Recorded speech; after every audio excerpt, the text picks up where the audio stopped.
Orient Road Jail. He worked in the booking facility. He got off this morning at 7 a.m. He's on his way home, northbound on Highway 301 on his way home to get some rest. He lives in Pasco County.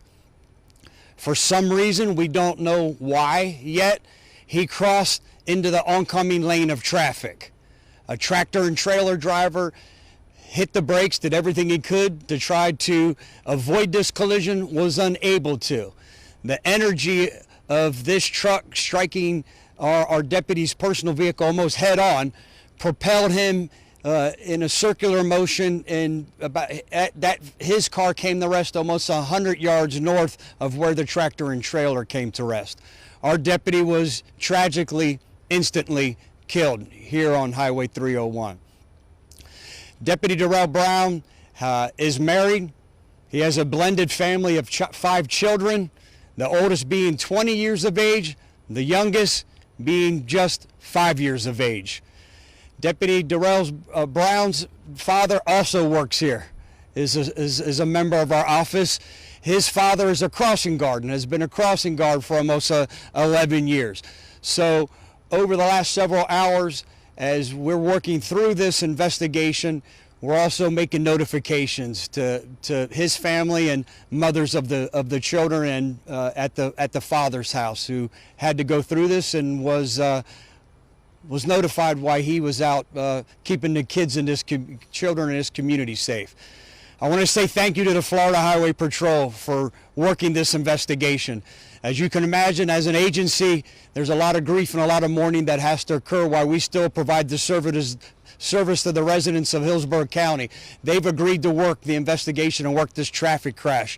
This alleviates our investigators for having to come out here and, as they're mourning, investigating the loss of one of our own here. I want to thank Hillsborough County Fire Rescue for their immediate response here on scene, and I want to thank our state attorney who took the time to be here. It seems like it doesn't matter what circumstance, we can always count on State Attorney Susie Lopez for being by our side when we talk about the partnership and how members of the Sheriff's Office have become partners and family members of hers. That's evident when she has such an immediate response as here today. Madam State Attorney, I'll turn the microphone over to you for a moment. Thank you, Sheriff. I stand here this morning as a representative of the 320 men and women of the Hillsborough County State Attorney's Office. We consider the Hillsborough County Sheriff's Office to be our family. And as a family, we mourn with our brothers and sisters of the Sheriff's Office this morning after this tragedy. It does not appear that this is anything criminal in nature, but we are out here this morning to show our support and to lend any assistance that we may during this tragic mourning. And we support the office, the deputies and the Hillsborough County Sheriff's Office, Florida Highway Patrol, as they investigate this tragic crash. Thank you very much. Thank you. With this being extremely preliminary, what questions can I attempt to answer? Sheriff, I know it's obviously early in the investigation, and we walked up to the scene after things had moved around a little bit, but it appeared to me that the truck driver had jackknifed, as they will when they hit their brakes full on, in order to avoid the collision. Can you talk about what that truck driver did in order to avoid the collision, and how is the truck driver? Yeah, first was to try to slow down. And as evident with the skid marks that you can see there, several feet of them, he did everything he could to stop that truck to avoid the collision, to the point where the tractor and trailer jackknifed because it came to such an abrupt stop. Unfortunately, in this case, it wasn't quick enough with our deputy's vehicle being in his lane of traffic, and the collision still occurred. But there's no doubt, excuse me, in my mind, he did everything he could. The driver of the tractor and trailer, as you can imagine, is shook up, but fortunately he didn't sustain any type of injuries as a result of this traffic crash. Again, it's very early in the investigation. Is there anything to indicate that perhaps your detention deputy fell asleep or had a health issue or something that would have contributed to him crossing that line? Yeah, great question.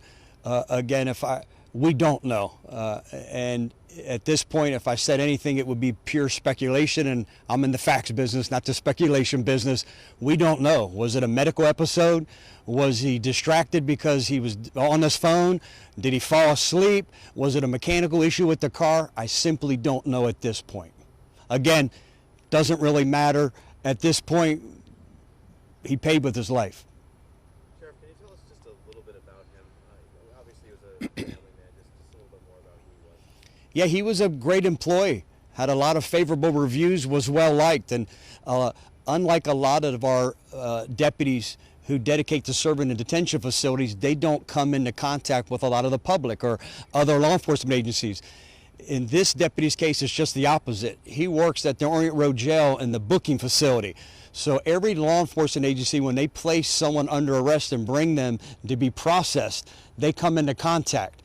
It's Deputy Brown who was always there to lend that helping hand to book these individuals and get them through the process. So I think as his pictures posted and people realize who he is going to be a lot more members than just the sheriff's office that have to mourn and grieve this great loss. Thank you, everyone. Appreciate it.